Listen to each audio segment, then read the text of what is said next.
We ask the question, what is needed in the world? Is that going to be?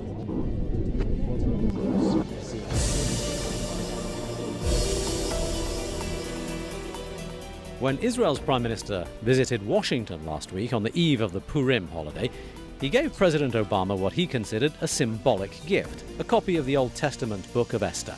Netanyahu called it background reading on Iran, since its story concerns relations between Jews in the Persian Empire some 2,500 years ago. It's considered by scholars to be mostly fiction, but for Netanyahu, Esther represented justification for his stance against modern Iran. Israel must reserve the right to defend itself. And after all, that's the very purpose of the Jewish state, to restore to the Jewish people control over our destiny. But Netanyahu's controversial reading of history, even his fight to preserve the state of Israel, are questioned by many of Judaism's own religious authorities. This is against the will of the Almighty, and this is not what it means to be a Jew. On the threat from Iran and President Ahmadinejad, he gives charity to the Jewish communities, and the words wipe out. He constantly says that Iran doesn't have a history, and he's not talking about harming anybody. He says that God will not allow this crime to happen. We concur with him that the Jews are in a danger because there is Zionism, and because it says in the Torah, if you rebel against God, it will not be successful, and it will bring catastrophic results. And Zionism has brought catastrophic results, and it could be much worse. Today on Talk to Al Jazeera, Rabbi David Weiss explains why Zionism and Judaism are not necessarily the same thing. Rabbi, first of all, thank you for talking to Al Jazeera. Thank you. It's an honor and a privilege to be on your show. Your most distinctive feature that I have noticed in seeing you in the media are the signs that you wear on your lapel. Please explain. This is a sign that conveys the message of what it means to be a Jew. As it says, a Jew, not a Zionist, and pray for the speedy, peaceful dismantlement of the state of Israel. And then it's repeated, nkusa.org, our site for people to go further and see it, the website, and then to see it's in Arabic, the same message. And basically it means that people, unfortunately, around the world see somebody as I am dressed, and they think that automatically I am dressed very religiously. I'm definitely a strong supporter of the state of Israel and of the occupation of the people of Palestine.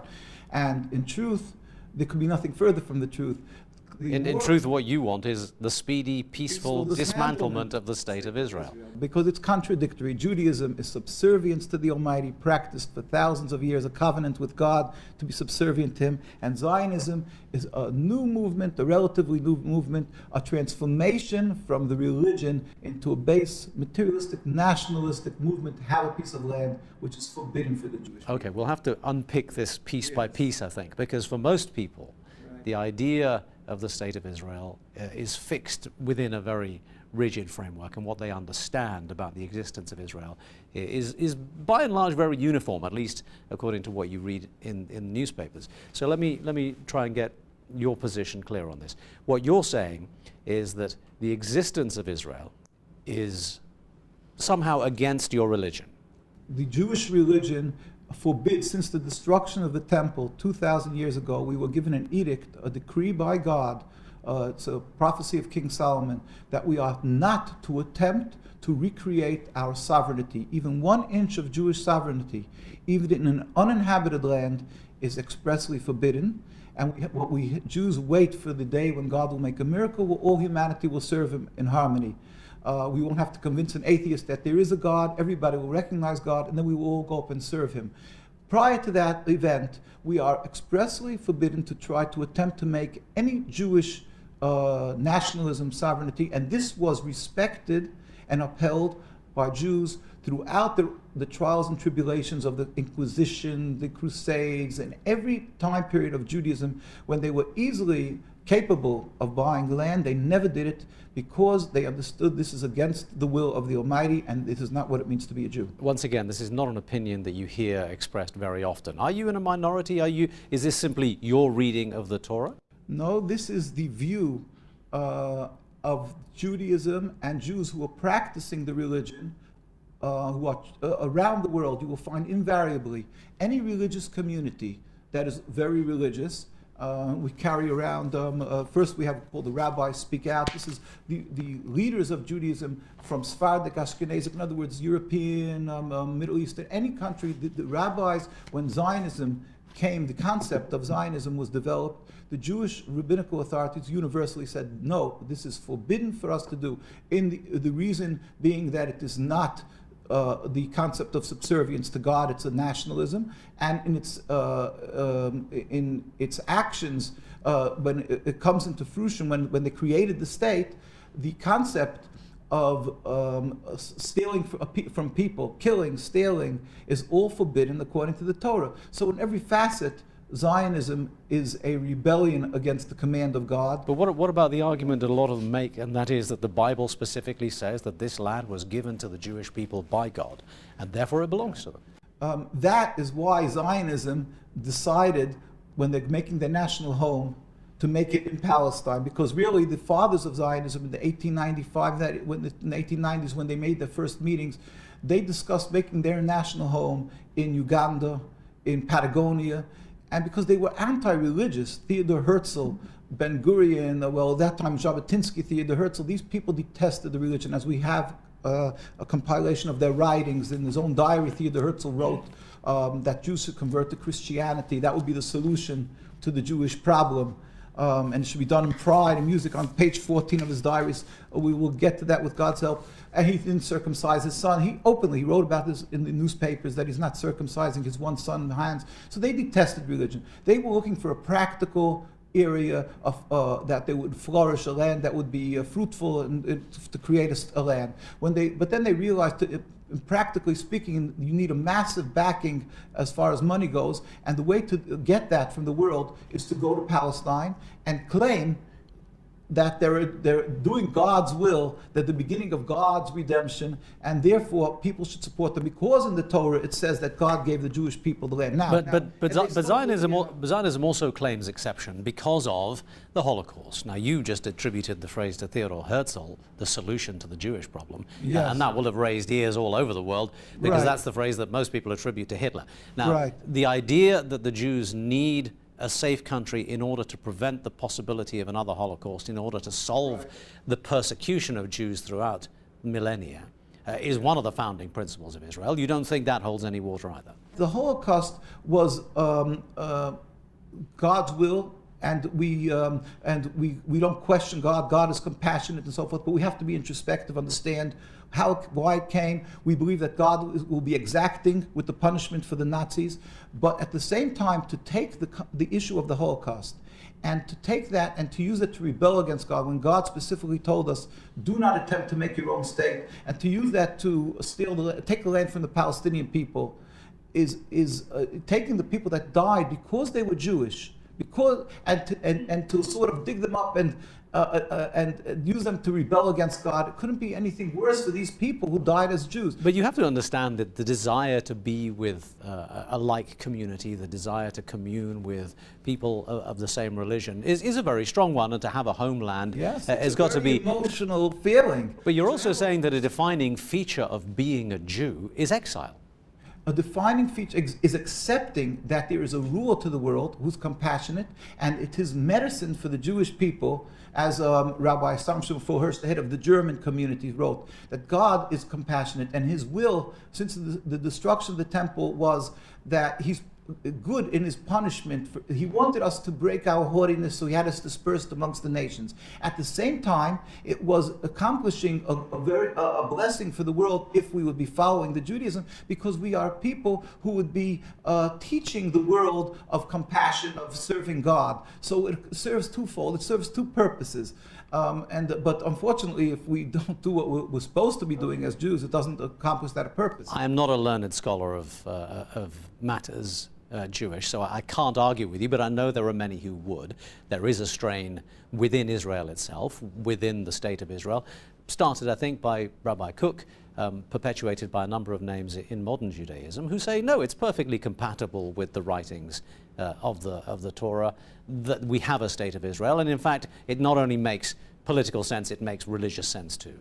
Yeah, well, that is why I said I'm not requiring anybody to become a scholar in Judaism, but if you just step out of the box, let us just say, and go to Jerusalem, go to New York, go to in London, Stamford Hills, the religious communities, the Ivy League of Judaism, the rabbinical colleges, you will see that the most religious communities, every one of them they are anti-Zionist, and they, for instance, in Williamsburg, you won't find one Israeli flag. The majority of Jews in Jerusalem and Palestine won't send their children to the army, and they don't fly Israeli flags on their buildings because it is contradictory. It is diametrically opposite. What about the Zionist settler movement? I mean, they present themselves as being religiously based and very fundamental. Yes, there is the issue that they fuse together Zionism. They've hijacked the name Israel, the Star of David. They're using this, and what they're doing is they've been able to, by incorporating the Jewish feelings, for instance, they call themselves the beginning of God's redemption. They do agree that we were sent into exile by God. The ones who aren't non-believers, which many of them are, but the ones who do believe, they say, yes, God sent us into exile, but we are the beginning of God's redemption. And they've been able to ensnare the youth, mostly from, these are all from, almost entirely from non-religious homes or marginally religious. They are not the mass, the general populace of Jewish religious people. These you will find in, call it the silent majority, all the communities that are opposed to these settlers. These settlers are definitely a minority that are always in your face. You will see them because they're up front. They're agitating, they're creating this terrible situation, but they don't represent Judaism. But being that they created in Palestine, their homeland, so now they're breaching every concept of thou shalt not kill, thou shalt not steal, and it's being done, creating rivers of blood because of hate around the world. Now, you used the phrase a moment ago, taking land from the Palestinians, which again is a problematic one for a lot of Western-educated Jews and non-Jews alike. There is an argument, which is very much in the news right now, that there is no such thing as a Palestinian people, and there is an argument that says the lands that we are talking about never belonged to anybody called Palestinians. So what do you mean by taking Palestinian land? You know, the Zionists would love to get into some technical jargon and technical. What are you saying? There's not a Palestinian people and the land. We're talking as individual dwellers in Deir Yassin, in town after town and town, that we have many of our Jewish colleagues who are presently still living in the occupied Palestine there in Jerusalem, and they remember how they lived in total harmony with their Muslim and Arab neighbors, and they live there. The majority of people reside. But what do you say to Newt Palestine Gingrich, who says Muslim. these are all Arabs? They're not Palestinians, they're simply Arabs. Again, these are technical terms to confuse the person. The fact is, the majority of people were non-Jews. They were Muslims and Arabs living in this area, whether it would be under Turkish or British mandate. That's neither here nor there. But they are the indigenous people who they either left because they were attacked as in Deir Yassin, or they ran away out of panic because they've seen what happened in these towns.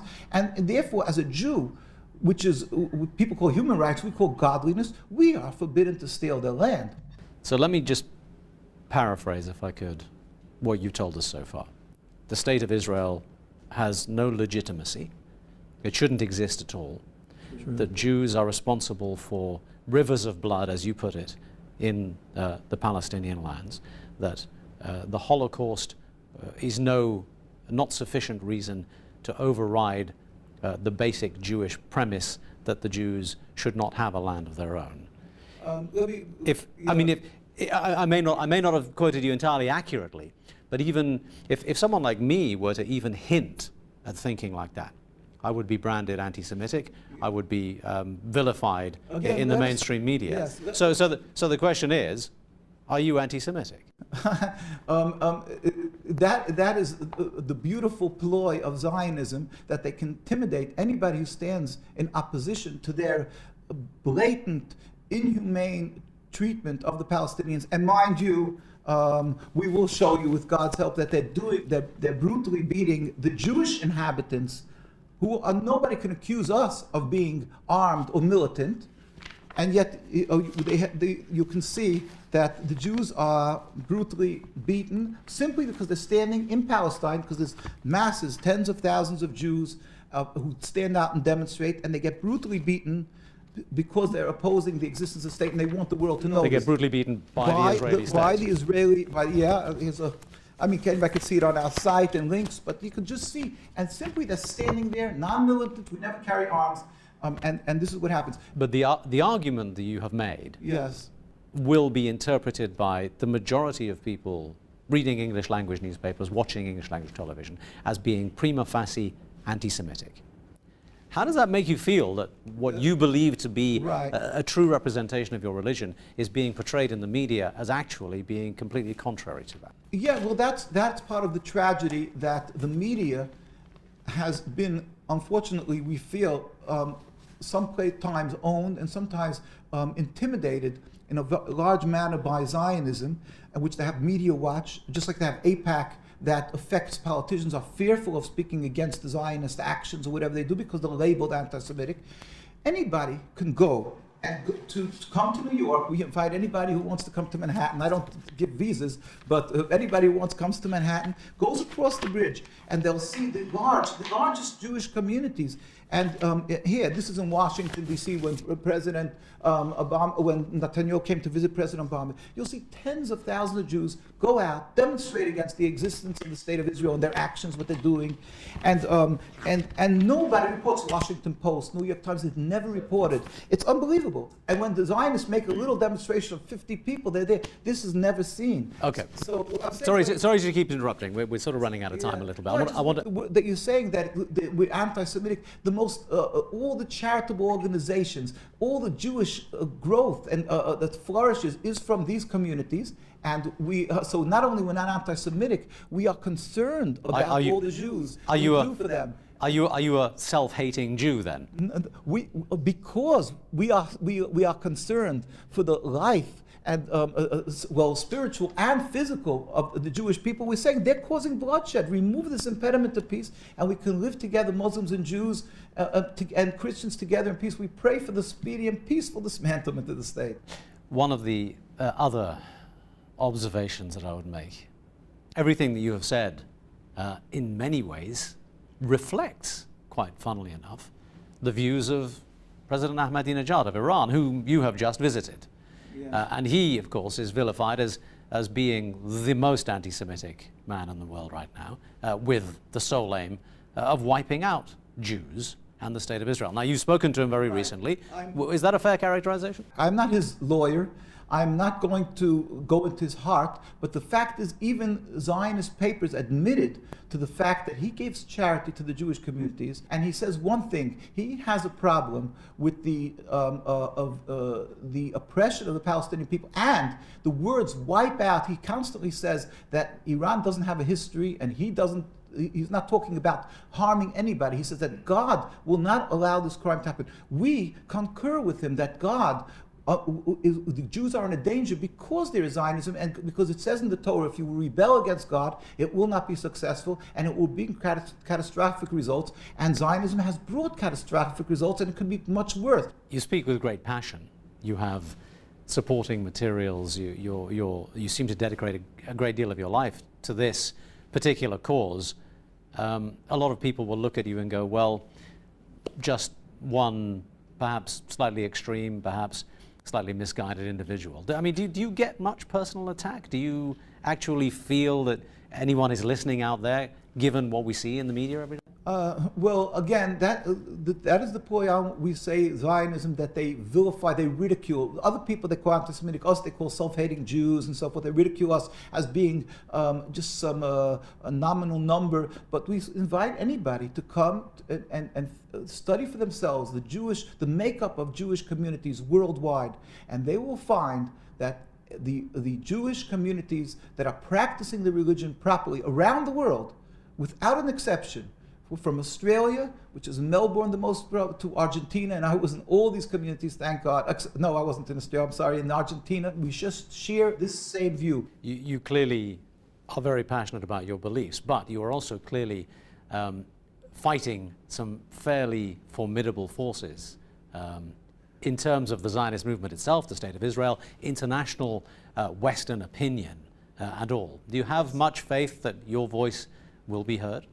The great leader, Chief Rabbi of Palestine, Rabbi Teitelbaum of blessed memory, he passed away some 30 years ago.